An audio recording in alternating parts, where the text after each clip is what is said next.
जयपुर भाजपा के प्रदेश अध्यक्ष मदन राठौड़ का बयान। पार्टी एकजुट रहेगी, संगठित होकर चुनाव लड़ेगी और कहीं भी बगावत नहीं होगी। एक बार टिकट नहीं मिलने पर नाराजगी होती है, लेकिन जब मन में ख्याल आता है कि मोदी जी और भजनलाल शर्मा की सरकार को मजबूत बनाना है, तो सब एकजुट होकर चुनाव लड़ते हैं।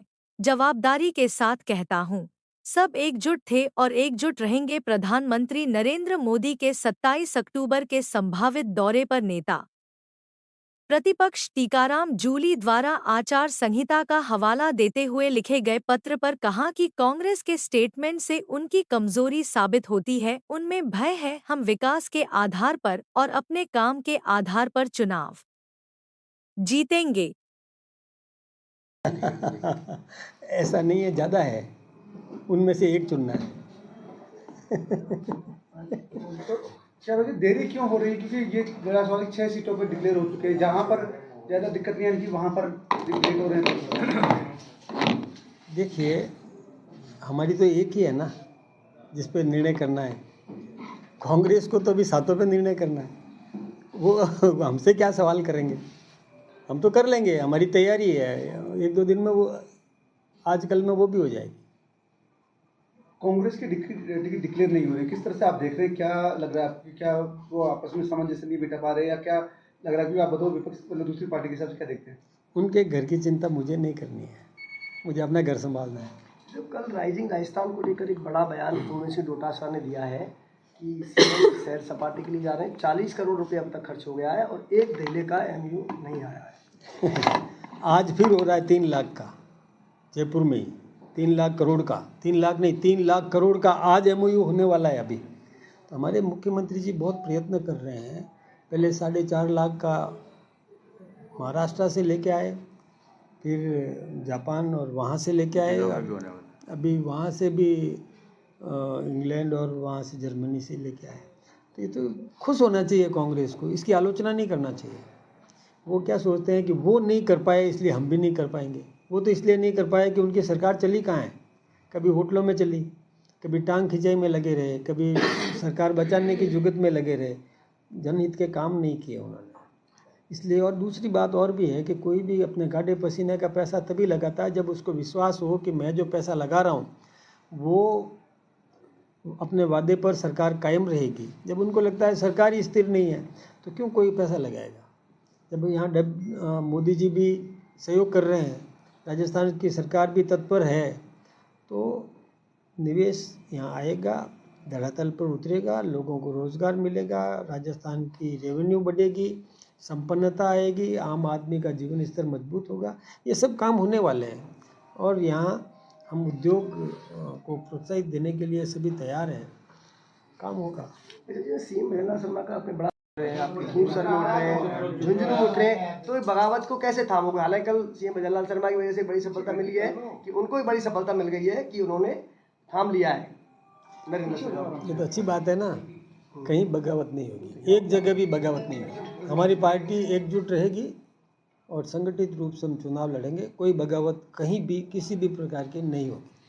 बबलू चौधरी को इनको मना लोगे? मैं तो कह रहा हूँ ना, कहीं भी बगावत नहीं रहेगी। बबलू जी भी पार्टी के साथ हैं, पार्टी के साथ ही रहेंगे। पिछली बार ये देखने जया आहूजा तो पार्टी का, सभी पार्टी के हैं, जया आहूजा भी पार्टी के साथ रहेंगे। पूरा विश्वास है आपको कि कोई बाकी नहीं होगा? विश्वास क्या, हमको पक्का एक दूसरे के बारे में हम पूरी तरह से और सोच समझ के ही कह रहे हैं। कहीं बगावत नहीं होगी, हमारी पार्टी एकजुट रहेगी और सभी जीतेगी। वैसे जहाँ नाराजगी, क्या वहाँ कोई बातचीत हुई? मैं तैयार हुआ कि मैं जब कह रहा हूँ कि देखिए, एक बार टिकट किसी को उम्मीद होती है और कि हमको मिलेगा, और यदि उसकी जगह दूसरे को दिया तो थोड़ी बहुत मन में किसी के कोई भी रही होगी। लेकिन जो ही ध्यान आता है कि हमारा देश का प्रधानमंत्री नरेंद्र भाई मोदी को मजबूत करना है, हमारे राजस्थान की डबल इंजन की सरकार को मजबूत करना है, भजनलाल जी को मजबूत करना है, तो सब एक मुखी होकर के पार्टी को जिताने में लगे हैं और लगे रहेंगे। कांग्रेस को लगता है कि जो बगाव जिस तरह से हो रही है उसका फायदा उनको मिलेगा। वो कह रहे हैं कि बीजेपी सत्ताधारी पार्टी लेकिन अपने लोगों को साथ नहीं पा रही है, उनको एकजुट नहीं कर पा रही है। वो मुंगेरी लाल के सपने देखते रहे, हमें क्या दिक्कत है। अध्यक्ष जी, पिछला अनुभव देखा जाए तो बबलू चौधरी को टिकट दिया, उस समय भामू निर्दलीय थे। उससे पहले भामू को टिकट दिया तो बबलू निर्दलीय थे। इस बार भी यही हो रहा है, तो फिर भी इतना होने के बावजूद आप मानते हैं कि इस तरह से ये होगा, मान जाएंगे, मान जाएंगे आप? मैं पूरी जवाबदारी के साथ कह रहा हूँ, हम एकजुट हैं, एकजुट रहेंगे। धन्यवाद। 27 तारीख को पीएम साहब का दौरा प्रस्तावित है जयपुर का, लेकिन कांग्रेस के नेता प्रतिपक्ष ने एक पत्र लिखा है मोदी जी को कि आप यहाँ मत आइए, क्योंकि आप जिस यमुना जल समझौते का शिलान्यास करने आ रहे हैं वहाँ पर आचार संहिता लग रही है। क्या कहना चाहिए? देखिए, मैं इस विषय पर कपोल कल्पित सवाल है, ये काल्पनिक सवाल है। अभी उस सवाल का जवाब नहीं दिया जा सकता, कोई तय होने के बाद ही कुछ कहा जा सकता है। पीएम को आने से मना कर रहे हैं, नहीं, वो करे, वो मना करे, सीएम खुद विवेक के आधार पर निर्णय करते हैं। पीएम, सीएम, पीएम सभी विवेक के आधार पर निर्णय करते हैं।